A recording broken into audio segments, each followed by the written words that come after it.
Hello and welcome back to the channel, dear viewers. Today we are going to delve into the increasingly complex situation surrounding the British royal family, focusing specifically on the immense pressures that King Charles is reportedly facing regarding Prince Andrew and his continued association with the monarchy.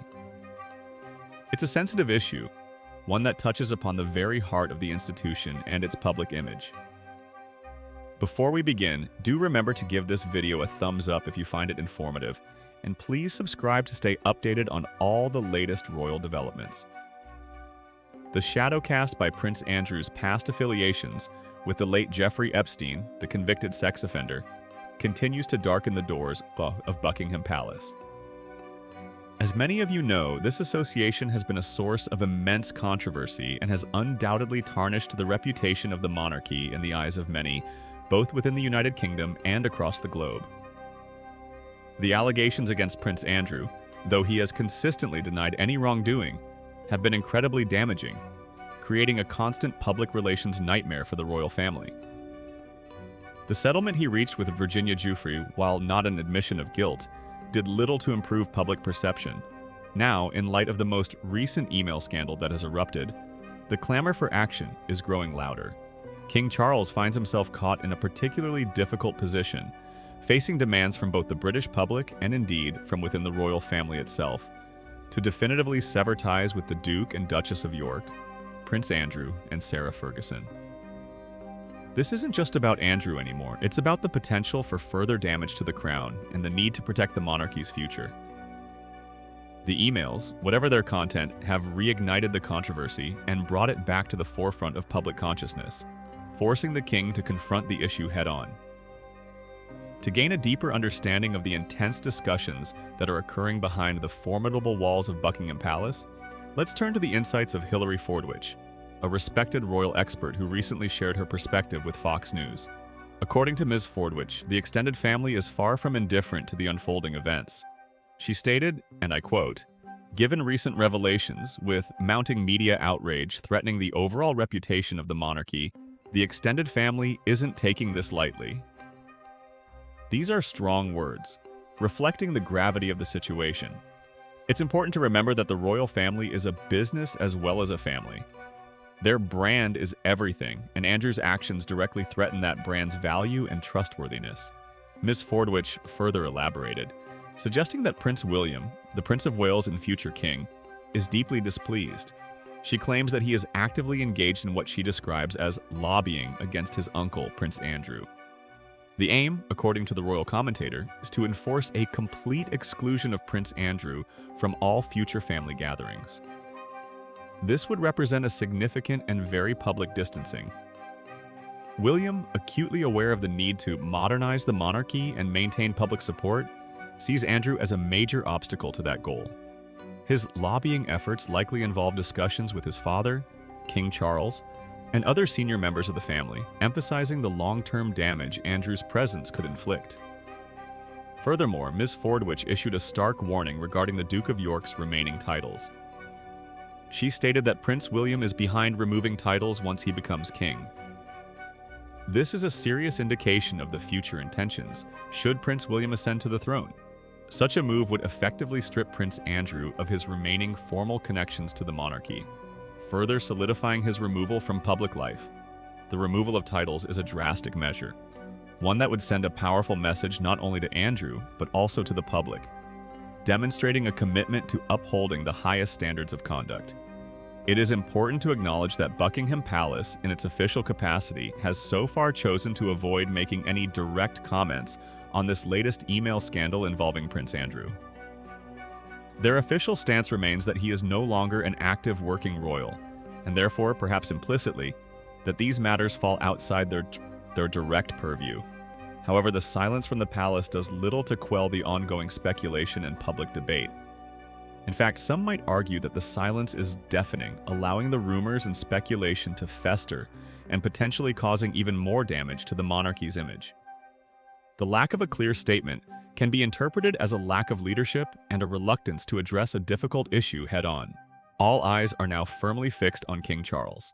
Reports suggest that he has already taken steps to limit Prince Andrew and Sarah Ferguson's involvement in royal affairs, most notably by reportedly requesting that they do not join the rest of the family for the traditional festive celebrations at Sandringham. This would be a significant departure from past practice and a clear indication of the king's concerns regarding their presence. Sandringham is a deeply symbolic location, representing family unity and tradition. Excluding Andrew and Sarah from these celebrations would be a highly visible sign of their diminished status within the royal family. The primary focus of the current debate centers on the remaining titles held by the Duke of York. Despite having already been stripped of his military affiliations and royal patronages, Prince Andrew continues to hold the title of Duke of York, a prestigious honor bestowed upon him by his mother, the late Queen Elizabeth II, on his wedding day in 1980. There are now increasingly strong demands, both from within the royal family and from the public, to strip him of this title as well. This title, passed down through generations, carries significant historical weight and association with the crown. Allowing Andrew to retain it, in the eyes of many, is to continue to legitimize his actions and tarnish the reputation of the dukedom itself. The title of Duke of York is not merely a symbolic designation. It carries with it a certain degree of prestige and historical weight. The dukedom has been associated with the royal family for centuries, and to remove it from Prince Andrew would send an unmistakable message about his standing within the institution. Historically, the title has been held by significant figures in British history, and its association with Andrew continues to cause discomfort and embarrassment. Removing the title would sever that connection and allow the dukedom to be associated with a more positive future figure. The situation is further complicated by the fact that Sarah Ferguson, while divorced from Prince Andrew, continues to reside with him at the Royal Lodge in Windsor Great Park. She also maintains a relatively high public profile, often appearing in the media and engaging in various charitable endeavors. Her continued presence in Prince Andrew's life and her own past controversies add another layer of complexity to the situation. While Sarah Ferguson has worked hard to rehabilitate her image, her association with Andrew inevitably draws her back into the controversy. Her media appearances and charitable work are often viewed through the lens of her relationship with the Duke of York, making it difficult for her to completely escape the shadow of his scandals. The pressure on King Charles is coming from multiple directions.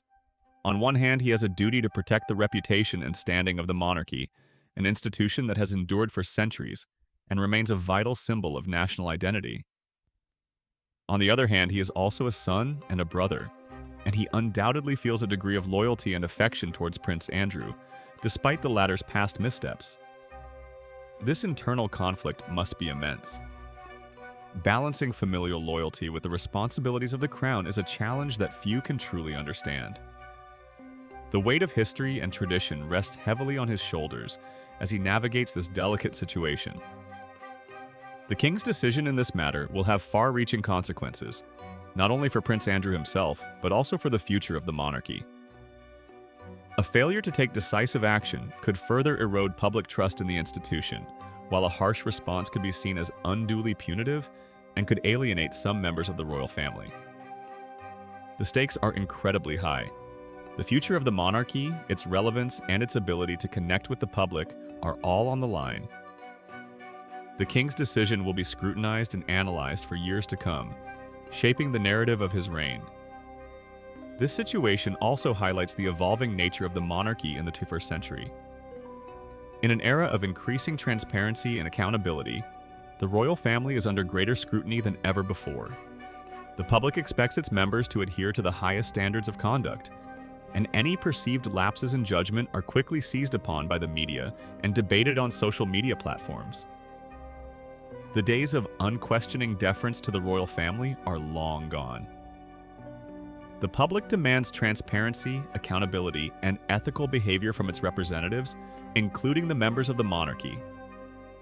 The king's challenge is to strike a balance between tradition and modernity, between maintaining the dignity of the crown and responding to the legitimate concerns of the public. It is a delicate balancing act, and one that requires careful consideration and wise judgment. He must navigate the complexities of tradition while embracing the demands of a modern, transparent society. This requires a deft touch and a clear understanding of the public's expectations. The historical context of this situation is also important to consider. The British monarchy has faced numerous crises and challenges throughout its long history, from the abdication of Edward VIII in 1936 to the death of Princess Diana in 1997. Each of these events has tested the resilience of the institution and forced it to adapt to changing times. These historical precedents provide valuable lessons and insights into how the monarchy has navigated past crises. They also serve as a reminder of the importance of adaptability and resilience in the face of adversity. The current situation involving Prince Andrew is just the latest chapter in this ongoing saga. It is a reminder that the monarchy is not immune to the pressures and controversies of the modern world, and that its future depends on its ability to maintain the trust and confidence of the people. The monarchy must continually adapt and evolve to remain relevant and maintain public support. This requires a willingness to embrace change and address difficult issues head-on. The gestures made by King Charles, or the lack thereof, are being carefully analyzed by royal watchers and the public alike. Every handshake, every public appearance, every carefully worded statement is scrutinized for clues as to the king's intentions and his overall approach to this difficult situation. These seemingly insignificant details can be interpreted as signals of the king's stance on the issue, adding to the intense public scrutiny. The atmosphere within Buckingham Palace is undoubtedly tense. The weight of history and tradition hangs heavy on the shoulders of King Charles, as he grapples with the immense responsibility of safeguarding the future of the monarchy. The internal pressures and debates within the palace are likely intense, as the king seeks to find a solution that protects the institution while also considering the personal implications for his family. The implications of this situation extend far beyond the personal lives of the individuals involved. The fate of the monarchy itself may well depend on how King Charles chooses to handle this delicate and complex matter. The decisions he makes in the coming weeks and months will have a lasting impact on the future of the crown and its relationship with the public. In summary, the British royal family is currently grappling with a significant crisis, stemming from Prince Andrew's past associations and the resulting pressure on King Charles to take decisive action. Prince William is reportedly advocating for a complete severing of ties, including the removal of Prince Andrew's remaining titles. The situation highlights the challenges facing the monarchy in the 21st century, as it seeks to balance tradition with the demands of a more transparent and accountable world. This event certainly gives us much to reflect upon regarding the evolving role of the monarchy in modern society and the importance of maintaining public trust. Furthermore, it raises questions about the very nature of privilege and accountability in a world that is increasingly demanding equality and transparency. The monarchy, as a symbol of tradition and privilege, must adapt to these changing expectations or risk becoming increasingly irrelevant. Now, we'd love to hear your thoughts on this matter. What are your opinions on the situation surrounding Prince Andrew and the pressures facing King Charles? Do you believe that Prince Andrew should be stripped of his remaining titles? Please share your views in the comments section below. We encourage respectful and thoughtful discussion. Don't forget to like this video if you found it informative, subscribe to the channel for more royal updates, and join us for our next discussion on all things related to the British monarchy. Thank you for watching, and we'll see you next time. We appreciate your engagement and look forward to hearing your perspectives on this important issue.